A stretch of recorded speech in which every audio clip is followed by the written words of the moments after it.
Kipait dan vetiver berpotensi menjadi pupuk yang baik, padahal kipait dan vetiver memproduksi senyawa alelokimia. Ini adalah poin penting dan menunjukkan kompleksitas interaksi dalam ekosistem. Memang benar, kipait dan vetiver berpotensi menjadi pupuk yang baik, meskipun keduanya memproduksi senyawa alelokimia. Bagaimana ini bisa terjadi? Ada beberapa penjelasan penting. 1. Dosis dan konsentrasi. Alelopati bersifat dosis tergantung. Efek penghambatan alelokimia seringkali hanya muncul pada konsentrasi tinggi. Ketika kipait atau vetiver digunakan sebagai pupuk hijau atau mulsa, senyawa alelokimia memang dilepaskan, tetapi konsentrasi efektifnya di tanah mungkin tidak selalu mencapai tingkat yang fitotoksik bagi tanaman budidaya yang diinginkan. Selain itu, senyawa-senyawa ini dapat mengalami degradasi oleh mikroorganisme tanah, tercuci oleh air, atau terikat pada partikel tanah, sehingga konsentrasinya menurun seefisien. 2. Jenis senyawa dan spesifisitas. Tidak semua senyawa alelokimia bersifat universal, beracun, bagi semua tanaman.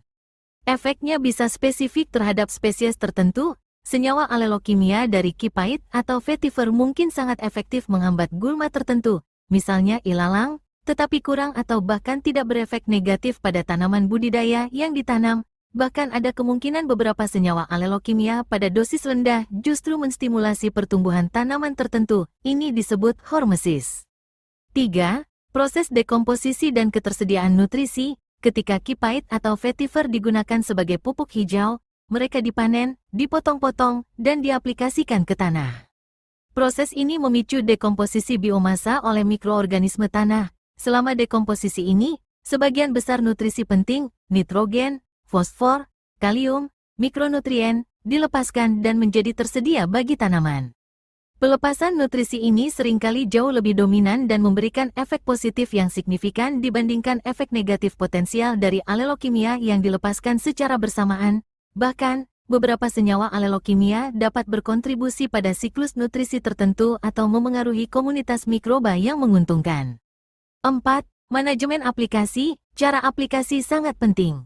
Misalnya, biomasa kipait yang digunakan sebagai mulsa tebal di atas tanah mungkin lebih efektif dalam menekan gulma, karena konsentrasi alelokimia tinggi di permukaan, sambil tetap melepaskan nutrisi ke tanah untuk tanaman budidaya yang akarnya lebih dalam. Jika kipait dicampur ke dalam tanah dan dibiarkan terdekomposisi sepenuhnya sebelum penanaman, efek alelopatinya mungkin berkurang secara signifikan karena degradasi senyawa, sementara nutrisi tetap tersedia. 5. Peran dalam sistem pertanian berkelanjutan. Dalam konteks pertanian berkelanjutan, tujuan penggunaan kipait atau vetiver adalah untuk meningkatkan kesuburan tanah, mengurangi ketergantungan pada pupuk kimia, dan mengendalikan gulma secara alami. Efek positif dari penyediaan nutrisi dan peningkatan bahan organik seringkali jauh melampaui efek negatif alelopati yang terkadang ada. Contoh kipait. Kipait dikenal luas sebagai pupuk hijau ajaib karena kandungan N, P, K-nya yang tinggi dan pelepasan nutrisi yang cepat. Meskipun alelopatinya kuat, manfaat nutrisinya sangat dominan, terutama jika digunakan sebagai mulsa atau diintegrasikan ke dalam tanah sebelum tanam. Efek alelopati yang ada justru membantu menekan gulma pesaing. Contoh vetiver. Vetiver lebih ke arah perbaikan struktur tanah jangka panjang, konservasi air, dan peningkatan aktivitas mikroba. Ketika bagian-bagian vetiver mati dan terurai, mereka menambah bahan organik dan nutrisi. Sifat alelopatinya lebih dimanfaatkan untuk mengelola gulma atau sebagai pagar biologis.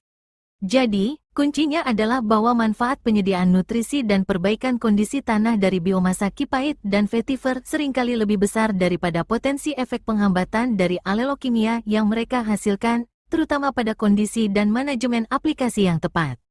Alam seringkali memiliki keseimbangan kompleks di mana berbagai interaksi, kompetisi, alelopati, simbiosis berjalan bersamaan.